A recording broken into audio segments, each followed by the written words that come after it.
Today I'm going to be reviewing this 11 drawer dresser.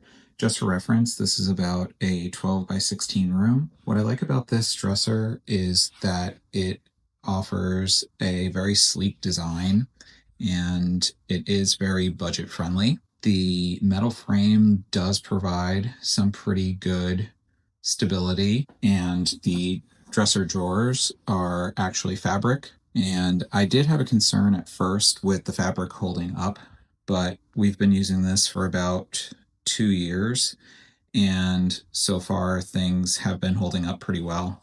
What I like about this is that I have about 20 t-shirts right now folded into one drawer, and then if you wanted to look at for pants, I've been able to get about 4 sets of jeans or about 3 pairs of sweatpants into the dresser drawer, just for reference. But overall, this is a pretty good option for those who are looking to use it maybe for a guest room or some additional storage. But overall, I do like this option.